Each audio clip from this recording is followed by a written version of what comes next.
드라마의 한 장면인데 한 남자가 아내 앞에서 잘못했다고 싹싹 비우고 있었습니다. 아내는 굉장히 그 재벌가의 딸이기 때문에 부자였어요. 그래서 남편은 변변한 직업이 없음에도 불구하고 그 아내에게 풍요로움을 누리고 살았습니다.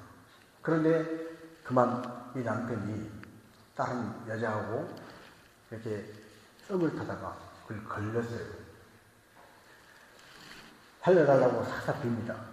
결정적인 순간에 이제 용서를 해줄까 말까 이런 순간에 전화를 받고 갑자기 남편이 불이 나게 나가는 것입니다. 아내가 뒤에서 고함을 지릅니다.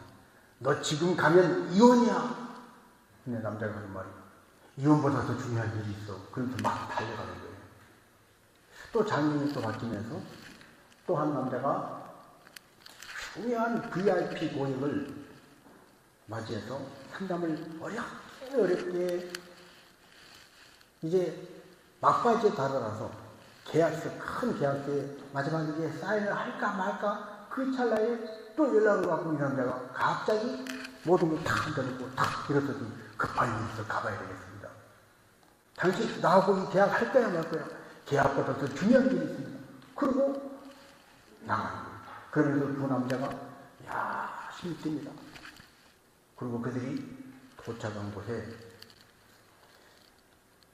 그 남자들의 친구가 부인을 잃고 부인의 장례식장에서 하늘이 무너진 듯한 그런 땅이 꺼진 듯한 그런 마음으로 주저앉아서 하염없이 넋을 놓고 있는 그 친구를 가서 부둥켜 안고 위로해주고 친구의 아내의 장례식장에 아내에게 버림받을 수도 있고 정말 중요한 계약이 날아갈 수도 있음에도 불구하고 많은 사람을 제치고 달려온 그 장면이 참으로 극적으로 멋있게 그려졌습니다. 우리는 그런 드라마를 볼 때 그 드라마니까 그렇지 현실은 안 그래. 그러나 간혹 현실도 그럴 때가 있습니다. 미국의 상무장관을 하던 사람이 아내가 병들어서 시골에 가서 요양해야 된다는 말을 듣고 장관직을 바로 내려놓고 아내의 병 간호를 위해서 시골로 내려갑니다.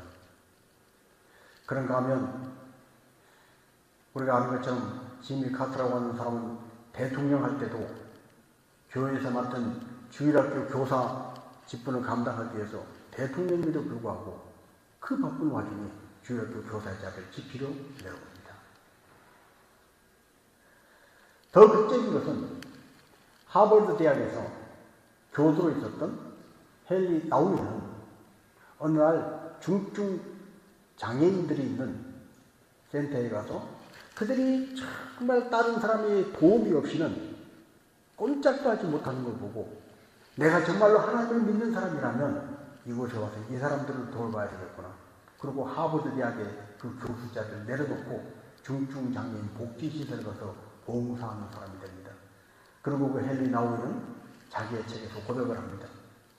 자기가 명성이 올라가고 많은 사람들의 인정을 받고 인기가 최정상을 향해 올라가서 하버드 대학의 교수가 되고 그리고 헨리 나우이의 영성, 사람들에게 대단한 임팩트 있는 훌륭한 사람이 되는 그 꼭대기 정상으로 올라갈 때 누렸던 그 기쁨보다 그 정상의 자리에서 모든 걸 내려놓고 이 중증 장애인들이 있는 이 복지단체에 와서 목욕시켜주고 봉사하면서 느끼는 그 말할 수 없는 기쁨이 훨씬 더 크다는 거예요. 여러분, 극단적인 이런 상황들, 만사를 제쳐놓고 모든 것을 제쳐놓고 여기다, 이 일이다, 이곳이다 하고 뛰어갈 수 있는 그곳에 바로 그 사람의 인생이 있는 것입니다.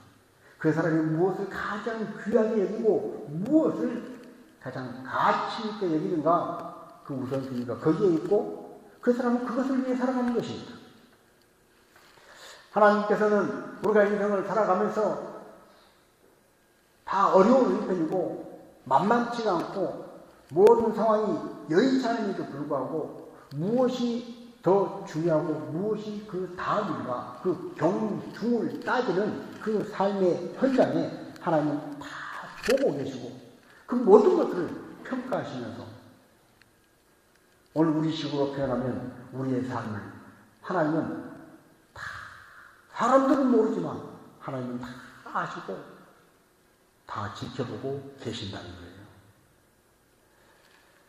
많은 사람들이 힘들어서 어쩔 수 없어서 어려워서 그래서 핑계를 대고 변명을 충분히 댈 수 있는 그런 상황임에도 불구하고 그런 변명거리, 핑계거리에 치우치지 않고 가장 중요한 그 가치, 그 중요한 그 소중한 걸 붙잡기 위해서 결단을 내리고 그 선택을 하는 사람들을 하나님이 지켜보신다는 거예요.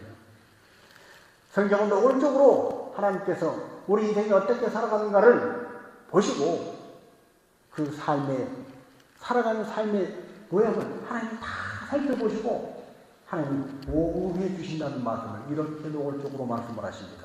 자, 사무엘상 2장 30절입니다. 나를 존중히 여기는 자를 내가 존중히 여기고 나를 멸시하는 자를 내가 경멸하리라. 아멘. 천지를 만드신 하나님, 그 하나님을 존중히 여기는 자를 그 하나님께서도 존중히 여겨 주신다는 거예요. 여러분 인생을 살면서 천지 만물을 창조하신 하나님께서 존중히 여겨주시고 VIP 대접을 해주면 이것보다 더 복된 인생이 어디 있겠습니까? 그것보다 더 확실한 인생, 그것보다 더 그 누구도 훔칠 수 없는 요새와 같은 인생이 어디 있겠어요? 하나님께서는 하나님을 먼저 존중히 여기는 자를 내가 존중히 여기리라 말씀을 하십니다. 아주 노골적으로 말씀을 하십니다. 성경에 보면 사무엘 어머니 한나의 이야기가 나옵니다. 한나는 남편이 자기를 10아들보다도 더 사랑한다고 고백할 만큼 남편의 사랑을 받는 여인이었습니다. 제사장 직이라 먹을 것도 많고 오늘 우리식으로 표현하면 돈도 많고 남편도 끔찍하게 자기만 위해주고 사랑합니다. 그러나 그런 한나에게 이루 말할 수 없는 아픔이 있었습니다. 분인나가 그 한나를 격동하는 거예요. 모멸감을 주는 거예요. 남편이 위로하지만 남편의 위로가 되지 않습니다. 얼마나 억울합니까? 얼마나 분합니까? 남들이 보기에는 다 번듯하고 남들이 보기에는 다 가진 것 같고 뭐가 부럽겠어? 하지만 누구도 알 수 없는 그 마음의 아픔, 그 마음의 억울함, 뭔가 눌려있는 그 한스러움. 사람들은 이런 것 때문에 상처를 받고 이런 것 때문에 억울해하고 이런 것 때문에 낙심하고 신앙인들은 믿는 사람들은 이런 것 때문에 시험에 듭니다. 그러나 하나는 어떻게 했습니까? 그 시험 들 수밖에 없는 그 어려움을 낙심할 수밖에 없고 상처도 생기고 너무나 아파서 견딜 수 없는 그 모든 것을 끌어안고 하나님 앞에 나가서 기도한 줄로 믿습니다. 하나님 앞에 내려놨다는 거예요. 하나님, 내가 이렇게 멸시받고 이렇게 무시당하고 정말 분해서 견딜 수가 없습니다. 그걸 사람 붙잡고 하소연하지 않고 하나님 앞에 나가서 엎드려 기도했다는 거예요. 여러분, 바로 이것이 하나님을 존중히 여기는 것입니다. 우리가 인생을 살면서 모멸감을 느낄 때, 실패할 때, 좌절감을 느끼고 배신감을 느낄 때 하나님 왜 이래요? 이럴 수가 있어요. 하나님 저 사람이 어떻게 나한테 이래요? 하나님 왜 나를 이 모양으로 만들었어요? 이런 사람은요 하나님을 멸시하는 자입니다. 오늘 우리가 읽은 창세기 1장 26절에 뭐라고 그랬습니까? 하나님께서 자기의 형상, 하나님의 형상대로 우리를 지으셨다는 거예요. 그 말은 우리는 하나님을 닮았다는 거예요. 하나님께서 하늘에 해를 만들고 별을 만들고 달을 만드셨지만 저 하늘에 높이 뛰는 그 엄청난 것들보다도 우리 한 사람 한 사람, 우리 사람을 좀 귀하게 여기시고 우리를 소중히 여기신다는 거예요. 우리를 하나님의 귀한 작품으로 여기신다는 거예요. 그런데 인생이 마음대로 되지 않는다고, 인생이 조금 분하고 억울하다고, 좀 어렵고 힘들다고 낙심하고 좌절하고 원망하고 불평하고 하나님 왜 나를 이렇게 만들었어요? 하는 것은 하나님을 멸시하는 것이라는 것입니다. 신앙인도 마찬가지입니다. 하나님을 믿는다고 그러면서 어떤 사람 때문에 시험 들어서 교회 안 나온다고 그러고 어떤 일 때문에 믿음 생활 못하겠다고 그러고 어떤 여건이나 어떤 시스템 때문에 힘들어서 나 그만둔다고 그러고 하나님을 멸시하는 것이라는 거예요. 그러나 그 모든 것에 시험되지 않고 그 모든 것에도 불구하고 핑계대지 않고 그 모든 걸 다 짊어지고 기도로 하나님 앞에 나가는 것입니다. 하나님 앞에 나가는 거예요. 그래서 하나님은 네가 나를 존중히 여겼다 말씀합니다. 한나는 그렇게 기도하고 그렇게 하나님을 존중히 여긴 한나를 하나님께서도 그를 존중히 여기셔서 이후에 그 위대한 이스라엘의 사사, 선지자 사무엘을 낳고 한나는 그 한이 다 풀릴 뿐 아니라 지금까지 사람으로 인해서 남편으로 인해서 환경으로 인해서 주어졌던 그 모든 복, 만족감에 비교할 수 없는 하나님의 평강과 하나님의 놀라운 축복이 한나의 것이 된 줄로 믿습니다. 하나님은 지금도 우리의 삶을 살피십니다. 우리가 인생을 살면서 경중을 따지고 무엇을 더 중요하게 여기고 무엇을 가볍게 여기는가? 우리 자신도 얼마든지 계산할 수 있고 얼마든지 핑계할 수 있고 얼마든지 변명할 수 있지만 그 모든 것을 하나님이 더 잘 아신다는 거예요. 우리가 얼마나 힘들고 어려운 중에도 불구하고 하나님 말씀 붙잡으려고 했는지 얼마나 어렵고 힘들고 무거움에도 불구하고 하나님 뜻을 쫓으려고 했는지 하나님이 아신다는 거예요. 그리고 하나님 그들에게 존중에게 주리라 말씀하시는 것입니다. 이렇게 하나님이 풀어줘야 하나님이 인생의 문제를 해결해 줘야 부작용이 없습니다. 한나의 그 한나의 억울함 오늘 인간적인 방법으로 어디 가서 뇌물 주고 어디 가서 거짓말하고 남편이 어떤 이 인간적인 방법으로 그 문제 풀어주고 해결해주면 틀림없이 그런 부작용이 따라요. 오늘 우리가 인생을 살면서 크고 작은 문제를 해결할 때 사람 백을 쓰고 돈 봉투 갖다가 이제 뇌물로 주고 그렇게 해서 문제 해결할 수 있습니다. 그러나 그것은 반드시 후유증이 남고 문제가 남는 거예요. 그러나 하나님이 해결해 주시면 후유증이 없습니다. 하나님이 해결해 주시면 부작용이 남지 않는 거예요. 한나의 복을 보십시오. 한나가 그렇게 사무엘을 낳고 사무엘 뒤로도 또 하나님이 주시는 또 다른 아들을 낳고 그는 하나님의 성경책에 그 이름이 기록되어서 오늘도 수많은 사람들의 귀감이 되면서 아무런 부작용이 남지 않는 천국에서까지도 인정받는 복된 삶을 살아가게 되는 것입니다. 우리는 그래서 인생을 살면서 나는 지금 믿음을 따라 살고 있는가? 나는 지금 하나님 앞에서 기도의 영성으로 살고 있는가? 우리 스스로 질문을 해봐야 합니다. 이 세상에 많은 문제가 있어요. 어떤 사람들은 그 문제가 생기면 무조건 기도를 하고 하나님 앞에 기도로 나아갑니다.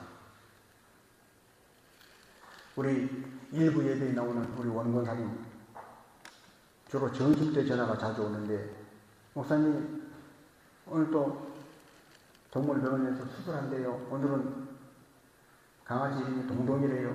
기도해 주세요. 어떤 날은 똘똘이래요. 밍밍이래요. 강아지 수술할 때마다 딸 전화를 받고 일부러 교회로 기도하고 오시는 거예요. 그리고 그때마다 하나님 앞에 감사함을 드리면서 하나님 오늘도 아마 그 봉투가 있을 텐데 그 동물 이름을 적습니다. 그리고 무슨 동물 이름 적고 이 말 못하는 짐승 수술 잘 되어서 아프지 않고 잘 건강해져서 보호자한테 태어나게 되도록 길게 제목을 적습니다. 처음에는 저는 그 권사님 전화를 받고 좀 당황했어요. 언젠가 뭐 목사님들하고 이렇게 모이는데 전화가 와서 무슨 일이 있나 보다 하고 처음 전화 받았을 때 무슨 일이 있는 줄 알고 권사님 그런 이야기를 하는 거예요. 듣도 보도 못한 밍밍이 수사한다는데 기도해 주세요 목사님. 이런 것까지. 그런데 그런 전화를 한 번, 두 번, 수십 번 받으면서 이 생각이 바뀌었습니다. 삶의 지극히 작은 것 하나라도 하나님 앞에 기도로 아뢰고 하나님의 도우심으로 해결해 가려고 하는 그 마음 중심을 하나님이 보시면 그 집 하나님 기뻐하는 것 아니겠습니까? 오늘 우리가 인생을 살아갈 때 가정이건 직장이건 학교건 친구 관계건 많은 문제가 있습니다. 어려움이 있습니다. 그것은 밤을 새워가면서 고민하면서 풀려고 하는 사람이 있고, 어떤 사람은 어떻게 해야 될까 정보를 수집하는 사람이 있고, 어떤 사람은 이 사람 저 사람은 하소연하고 심세 한탄하면서 풀어가려고 하는 사람이 있습니다. 그러나 오늘 우리가 한나처럼 기도로 믿음으로 몸부림을 치면서 하나님 앞에 가지고 나와서 구구절절 큰 일이건 작은 일이건 별건 아닌 일까지 다 하나님 앞에 아뢰고 기도로 풀어가려고 노력할 때 하나님은 그를 네가 나를 존중해 주는구나. 범사의 여호와를 인정하라. 그가 너를 지도하시리라. 범사의 모든 일에 하나님을 인정하고 따라오는 너를 나도 너를 존중해 준다. 나도 너를 큰 일이건 작은 일이건 모든 일에 돌봐줄게. 내가 책임져 줄게. 말씀하신다는 거예요. 그런데 여러분 이렇게 믿음으로 살고 기도로 살고 영성으로 사는 이런 당신은 정말로 믿음으로 삽니까? 기도하며 삽니까? 이 질문 앞에 나는 정말로 이런 것까지 기도하고 삽니다. 나는 이런 것도 믿음으로 삽니다. 아이고 뭐 그런 걸 기도해요. 아이고 뭐 그런 걸 가지고 믿음을 가지고 그냥 내가 하면 되지. 이런 것의 양극화가 생각보다 심하다는 거예요. 여러분 요즘 시대를 MZ세대라고 부릅니다. MZ세대의 특성들이 여러 가지로 나타났는데 이 터치 시대에 그들은 태어나면서부터 손가락으로 스마트폰을 만지면서 컸던 그들은 옛날 조금 한 세대 전에 기계적인 아날로그 세대의 그 사고방식하고 완전히 다른 세계에 살고 있는 것 같아요. 그래서 영성이고 믿음이고 기도가 상관이 없는 것 같아요. 그리고 교회마다 주일학교가 막 점점 없어지고 청소년들이 교회를 떠나고 청년들이 교회 안 다닌다고 얘기를 합니다. 그러나 그럼에도 불구하고 그 청년들 중에도 그 청소년 중에도 그 주일학교 어린 아이들 중에도 어른들보다 다 하나님 앞에 몸부림을 치고 믿음으로 사는 자들이 있다는 거예요. 그것을 스피리추얼 제너레이션 Z라고 합니다. 신종입니다. Z, 제너레이션 Z. 근데 그들은 영적이라는 거예요. 너무 영적이라는 거예요. 스피리추얼하다는 거예요. 영적인 세계를 추구하고 하나님 앞에 모든 스치는 바람까지도 하나님 앞에 윤동주의 시 고백처럼 스치는 바람에도 하나님 앞에 그 자기 마음을 자기 생각으로 돌아보려고 그 몸으로 붙이는 그런 그 젊은이들, 그런 학생들, 그런 청년들이 지금도 있다는 거예요. 여러분 우리가 인생을 살아가면서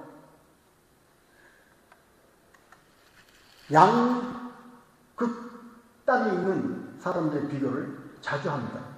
오늘 우리 시대에는 특별히 서울에 집이 있냐 없냐에 따라서 주택 문제에 있어서 빈부격차를 논하는 사람들이 있습니다. 말도 안 되는 그 현상인데 옛날 그 유럽에서 네덜란드에서 튤립 한 송이가 집 한 채에 팔렸던 그 말도 안 되는 일이 지금 우리 대한민국에서 일어나고 있습니다. 제가 시간이 나면 더 얘기하고 싶은 게 너무 지금 많은데 절제를 하고 어떻게 이런 거 한 가지로 이렇게 사람이 그 삶의 길을 양극단을 놓을 수 있냐고.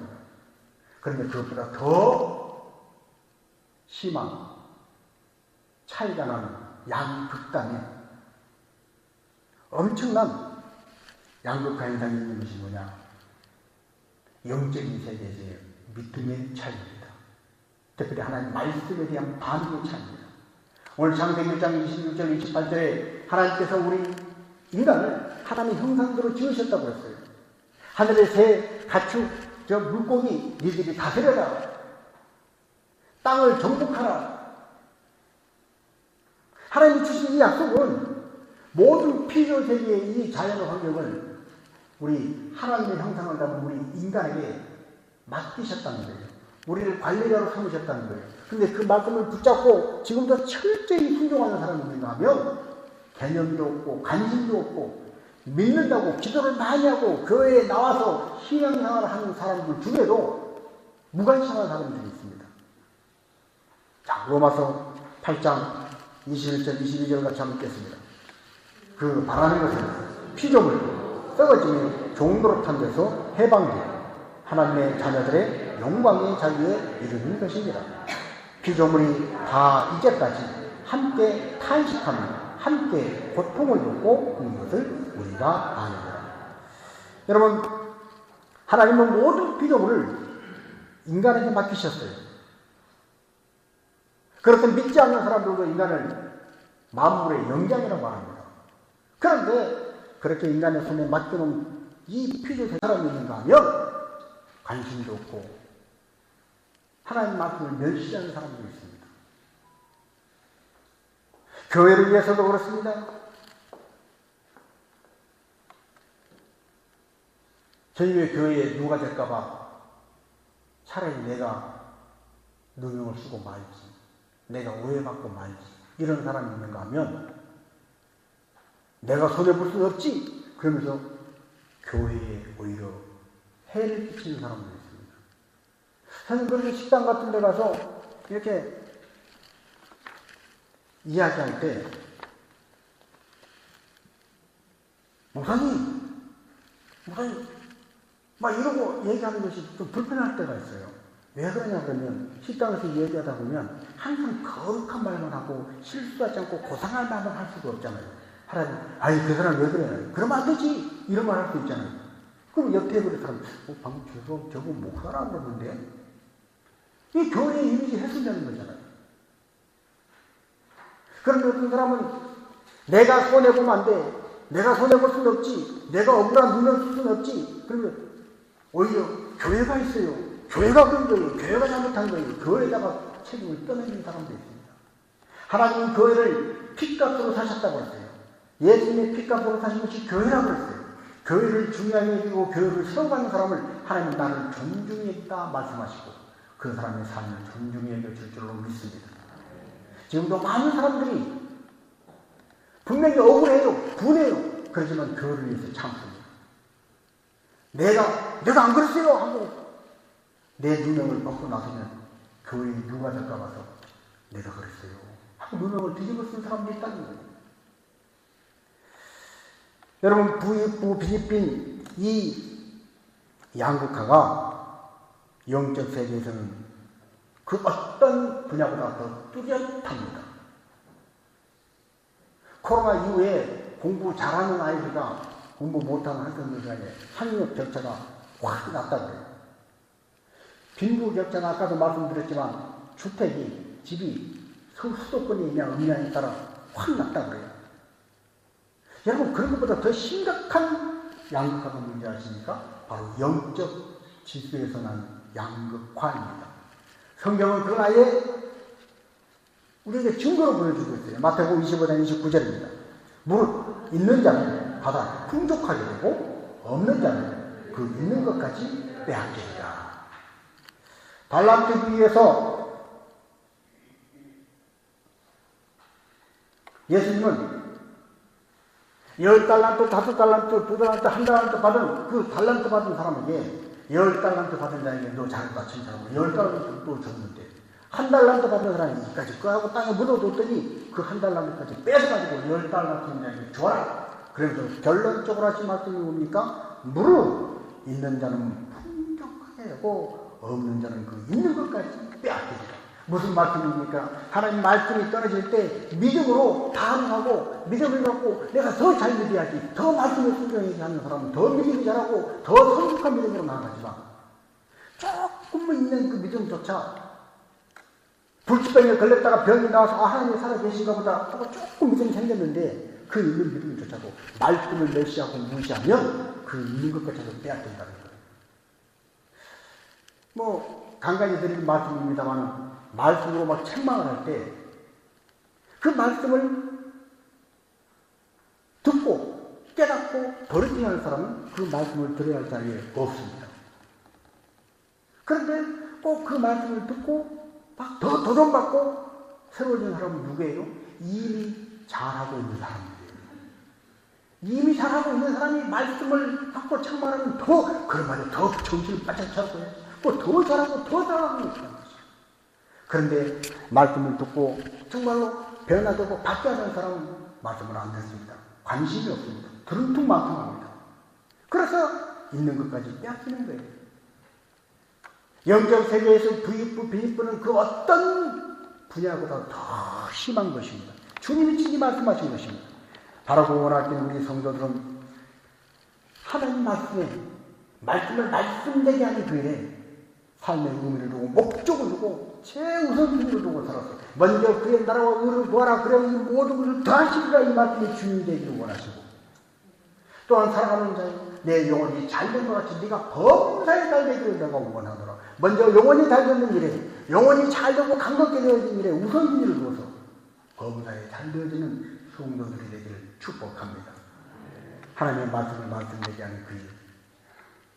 믿음으로 반응하고 믿음으로 생각하고 기도로 풀어가고 어때까지 하나님 앞에 말씀을 민감하게 살려고 몸부림을 치는 그 모습으로 지금 가지고 있는 믿음이 더 각적으로 풍성하게 되어서 더 풍족한 믿음의 사람들로 세워져 가기를 주님의 이름으로